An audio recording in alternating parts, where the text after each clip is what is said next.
Welcome to Canadian Justice. I'm Christine Van Gyn, and today we're talking about a case that was just heard at the Supreme Court of Canada about whether or not Canadians have a constitutional right to travel within Canada. Section 6 of the Charter protects the right to what's called interprovincial mobility, the right to enter, remain in, and leave Canada, and to move and to take up residence in any province. But during the COVID-19 pandemic, the province of Newfoundland and Labrador took the bizarre position that there is no right to simply travel between provinces. That province was sued after it initially refused entry to a woman named Kim Taylor from Nova Scotia who wanted to travel to Newfoundland to attend her mother's funeral in May of 2020.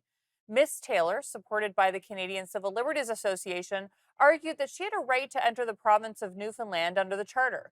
The question about the source and scope of the right to move around within Canada is now being considered by the Supreme Court. And the charity that I work for, the Canadian Constitution Foundation, intervened in the case to argue that there is such a right, not just in the Charter, but also informed by other parts of Canada's Constitution. The CCF was represented in that case by Jessica Karijan and Hardeep Dhaliwal of Castles Brock, and we're joined by both of them today to discuss the case. Thank you both so much for joining me today. Let's start by talking about the facts of the case. Hardeep, I explained a little bit about what happened to Miss Taylor. What can you add there?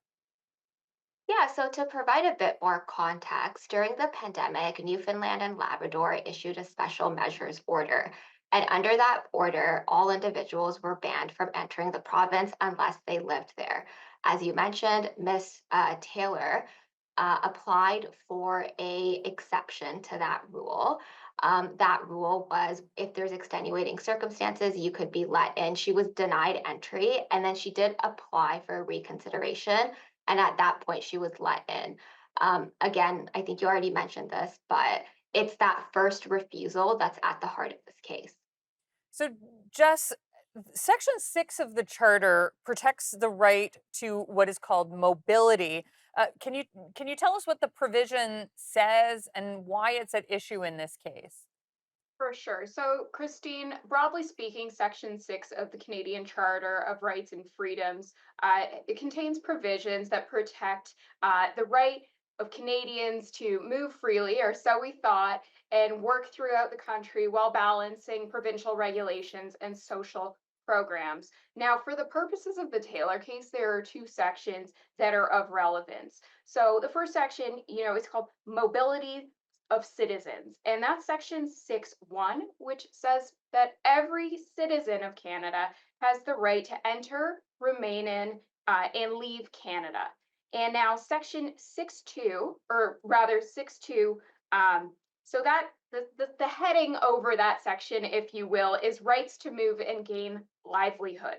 And for the purposes of the Taylor case, we're really concerned with section 6.2a, and 6.2a is the right to move and take up residence in any province. And 6.2a applies not only to Canadian citizens, but permanent residents. So, I mean, it's just so strange to me the position that Newfoundland's taken that, there's a right guaranteed to relocate to another province or to move for work, but not to simply cross the border for, in this Taylor's case, a funeral. I mean, it just seems a strange interpretation. At core in that idea is this notion of something called mobility simpliciter. So, Hardeep, maybe you can explain what that is and why it's relevant in this case. Yeah, so the idea of mobility simpliciter, it basically refers to the basic unqualified right of someone to move freely within the country. This is important in this case because the Newfoundland and Labrador are taking the position that 6.2 of the charter doesn't protect this general right to move between provinces. Rather, it only protects the right to go to another province if you're either going to go there to work or to take up residence there. Yeah, it's such a strange interpretation. I think that at the core of the argument, there's a debate actually that's really interesting to get into, and we'll get into this in the next segment about the English versus the French version of the charter, because the language in the French charter makes it a little more clear that we're not just talking about moving as in relocating, but moving as in roaming around. And I think that that was core to the argument in Miss Taylor's case. We'll talk about that in the next segment. We will be right back.